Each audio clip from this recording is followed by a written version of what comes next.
Marine Le Pen. Ce mec là. Excuse-moi. Elle va partir dans quel sens dans cette année-là? Toute la journée.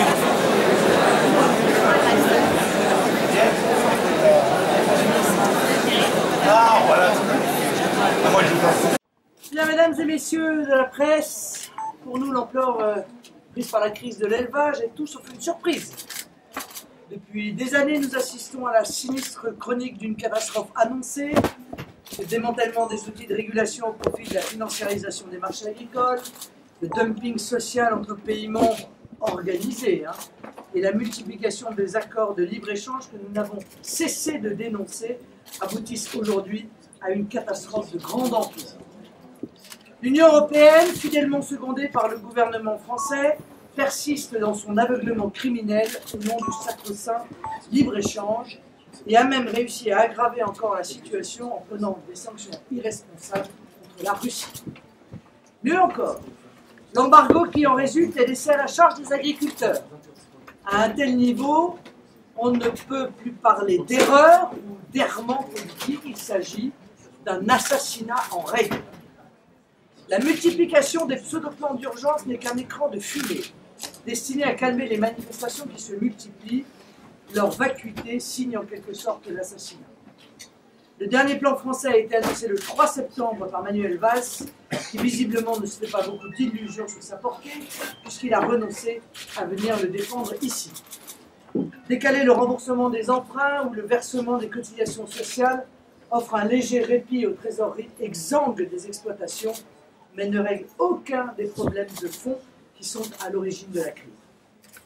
Faute de prix rémunérateurs, de nombreuses exploitations vont continuer à perdre de l'argent en travaillant. Une situation intenable qui pousse inexorablement une partie d'entre elles à la faillite. Quant au plan de la Commission européenne, c'est une véritable insulte. Les 500 millions annoncés sont dérisoires au vu des enjeux et ne représentent pour les éleveurs français qu'une enveloppe de 62 millions d'euros. À titre de comparaison, la Commission avait débloqué 210 millions d'euros en 2011 pour la seule crise du concombre. Et ces millions ne sont bien entendu accompagnés d'aucune mesure de régulation à même d'enrayer la crise. L'élevage, c'est près de 900 000 emplois répartis dans l'ensemble de nos territoires ruraux. Autant dire un acteur économique incontournable pour des départements qui luttent contre le vieillissement et la paupérisation. C'est aussi un patrimoine, envié, imité et célébré dans le monde entier, héritage de siècles d'excellence. C'est la garantie d'une alimentation de qualité tout autant que d'une gastronomie, elle aussi mondialement réputée. Au regard de ce constat, quel intérêt peut donc avoir le gouvernement de M. Valls et Hollande à se faire le complice d'un tel jeu de massacre? Je parlais tout à l'heure d'assassinat. Si assassinat il y a, quel peut être le mobile? Liquider un secteur jugé insuffisamment compétitif dans le cadre de la mondialisation, comme jadis pour notre industrie lourde. De la même manière que nous sommes priés d'utiliser de l'acier chinois ou hindou, nous sommes sommés de nous contenter de cochons allemands ou espagnols et bientôt américains. L'agriculture française gêne les négociations du traité de libre-échange transatlantique entre l'Union européenne et les États-Unis. Ils ont donc considéré qu'il fallait peut-être la liquider au plus vite. Que faire des départements ruraux ruinés et vidés par ce choix désastreux? La même chose que dans les départements du Nord et de l'Est une fois les hauts fourneaux éteints, c'est-à-dire rien. Et puisqu'il y a de la place, peut-être envisage-t-il d'y expédier, en tout cas c'est ce qu'ils commencent à faire, les immigrés plus nombreux dont les métropoles ne savent plus quoi faire. Contrairement à ceux qui fabriquent sciemment le malheur de nos campagnes, je suis certaine que le déclin accéléré des filières d'élevage françaises n'est pas une fatalité et encore moins une nécessité. Le renouveau que j'appelle de mes voeux est d'abord conditionné par des mesures de bon sens. La première consiste à mettre en place la traçabilité obligatoire de toutes les viandes, y compris quand elles sont transformées. C'est un combat que nous menons depuis longtemps au Parlement européen.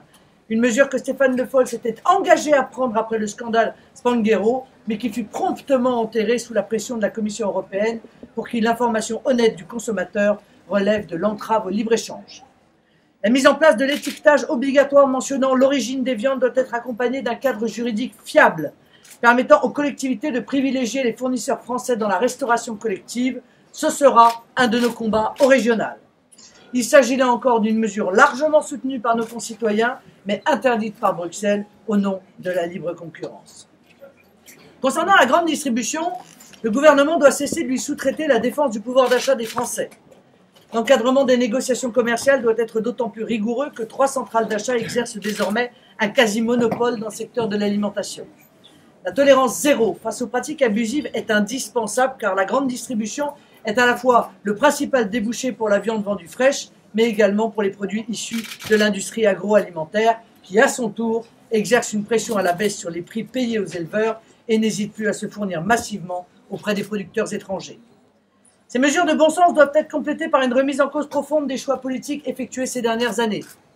La politique agricole de notre pays ne peut plus être sous-traitée à une Union européenne qui a transformé la PAC en un machin qui ne protège nos agriculteurs d'aucun risque, mais leur impose des normes toujours plus complexes et inapplicables.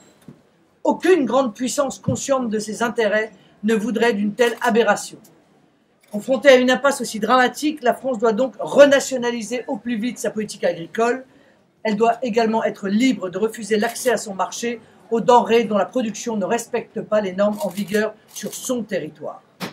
De la même manière, elle doit pouvoir prendre des mesures de rétorsion contre les pays qui usent massivement du dumping social pour s'emparer de nouvelles parts de marché sur notre territoire. Enfin, et cela va de soi pour l'immense majorité de nos concitoyens, il faut définitivement mettre fin aux négociations des traités de libre-échange avec les États-Unis et le Canada. Ces derniers, négociés dans le dos des citoyens et de leurs élus, constituent en réalité une reddition sans condition aux intérêts commerciaux d'une poignée de multinationales. Au vu des normes sanitaires et des coûts de production de l'élevage américain, ces accords acteraient l'anéantissement des filières d'élevage françaises tout en privant nos concitoyens de l'accès à une alimentation saine. Voilà l'ensemble des sujets que je vais exposer lors de ma rencontre cet après-midi avec les différents éleveurs et les différents acteurs des différentes filières. Je suis bien entendu à votre disposition pour répondre à vos questions. Pas de questions. Clairement, vous avez abordé le sujet tout à l'heure. Aujourd'hui, vous êtes là. Actuellement, votre gouvernement est là. Pour vous, c'est pourquoi? Parce que leur politique est indéfendable. Et donc, avant, ils faisaient semblant de venir la défendre. Maintenant, ils n'ont même plus le courage de venir se frotter à ceux qu'ils sont en train d'assassiner. C'est aussi simple que ça. C'est aussi une marque incontestable de mépris à l'égard des agriculteurs et particulièrement, il faut bien le dire, des éleveurs. Car que M. Valls ne vienne pas est très critiquable, mais que M. Le Foll ne vienne pas est tout à fait impardonnable. Madame Le Pen, vous n'avez pas évoqué les abattages rituels. Si vous avez des responsabilités dans les conseils régionaux au mois de décembre, vous aurez notamment en charge les lycées. Est-ce que vous engagerez quelque chose par rapport à l'abattage rituel? Écoutez, ça n'est pas normalement de la compétence des régions. Mais il n'en demeure pas moins que je crois que comme président de région, nous pouvons faire porter une voix qui ait un écho particulier. Il est incontestable qu'on nous impose toute une série de normes que nous contestons et qui proviennent de l'Union européenne, mais lorsque l'Union européenne, en revanche, décide d'une mesure qui va dans le bon sens, et je pense à l'interdiction de l'abattage sans étourdissement, eh bien celle-ci, en revanche, n'est pas appliquée en France. Donc on voit bien qu'on choisit en quelque sorte dans les directives ce qui arrange le gouvernement. Or je considère que le bien-être animal, mais aussi la sécurité sanitaire, car l'on sait que l'abattage sans étourdissement est un danger pour la santé des consommateurs, nécessite que l'on mette tout le poids dans la balance pour que enfin on arrive à obtenir la cessation de ces abattages sans étourdissement.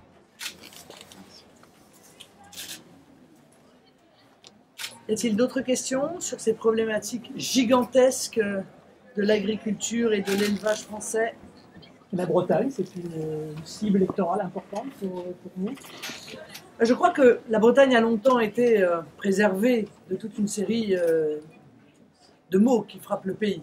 Aujourd'hui, elle ne l'est plus, clairement. Je veux dire, la très grave crise dans l'agroalimentaire, l'augmentation spectaculaire du chômage, l'augmentation spectaculaire de l'insécurité, la multiplication des campements itinérants d'étrangers sur le territoire, la politique de peuplement voulue et mise en œuvre par le gouvernement de Manuel Valls qui consiste à disséminer l'immigration jusque dans les plus petits villages parce que les grandes villes sont totalement saturées. Tout cela, si vous le reliez à la désertification, à la disparition des services publics, aux conséquences de la politique d'austérité, font que la Bretagne n'est plus aujourd'hui préservée de l'ensemble de ces maux. Il y a donc incontestablement une prise de conscience aujourd'hui qui d'ailleurs se traduit dans les différentes élections et qui, j'en suis convaincu, se traduira lors des élections régionales. Sur la disparition des territoires agricoles justement et des territoires ruraux, qu'est-ce que vous comptez faire face à cette disparition et face à une métropolisation de plus en plus forte, avec justement un gouvernement qui cherche à favoriser souvent ces métropoles aux dépens de la ruralité? Bon, ça c'est une évidence. Il est évident que la réforme territoriale va avoir comme conséquence cette métropolisation et l'aspiration par les métropoles des centres de décision politique, des centres administratifs, et donc on va créer des zones de relégation supplémentaires sur des territoires de plus en plus vastes. Il faut inverser cette tendance, et pour inverser cette tendance, il faut évidemment ne pas être entré dans la logique qui est celle de l'UMPS, de cette métropolisation. C'est aussi le combat contre la politique d'austérité qui réduit comme peau de chagrin les services publics. C'est aussi le combat précisément pour la politique agricole, parce que du maintien des exploitations agricoles dans les territoires dépend aussi le maintien d'une vie dans les territoires. Ça passe par le patriotisme économique, et ça on peut le mettre en œuvre immédiatement dans les élections régionales, et notamment ce que nous proposons depuis des années, mais manifestement dans le vide car l'UMP et le PS ne le souhaitent pas, c'est la mise en œuvre de ces circuits courts qui permettent aussi aux marchés publics, notamment des cantines dans les lycées, de pouvoir faire vivre les productions locales ou régionales, ce qui aujourd'hui n'est pas le cas, puisque vous savez que dans les cantines aujourd'hui françaises, 85% du bœuf qui est consommé est du bœuf d'importation, par exemple. Bon. Mais est-ce qu'au niveau de l'agriculture intensive, justement, ça ne gêne pas, ça ne nuit pas à ces circuits courts, à cette ruralité? Oui, mais si vous voulez, moi je ne veux pas pointer du doigt tel ou tel entrepreneur, parce qu'en réalité, bien souvent, le choix c'est grossir ou mourir. En tout cas, c'est ce qu'on leur a dit. C'est la politique du libre-échange qui leur a dit ça. C'est l'UMP, c'est le PS qui l'ont vendu, cette utopie qu'il fallait qu'ils grossissent de plus en plus pour survivre dans la mondialisation. Je crois que c'est une erreur en matière de qualité de vie, c'est une erreur en matière de bien-être animal, c'est une erreur en matière de qualité des produits, mais c'est pas de leur faute, c'est de la faute de nos dirigeants. Et si on met en place une politique totalement inverse, où précisément on défend les exploitations familiales et où on permet à nos producteurs de vivre de leurs produits en conservant cette sécurité alimentaire auquel nous sommes si attachés, eh bien il n'y aura plus cette dérive de développement de structures qui sont de plus en plus gigantesques. Merci. Je vous en prie.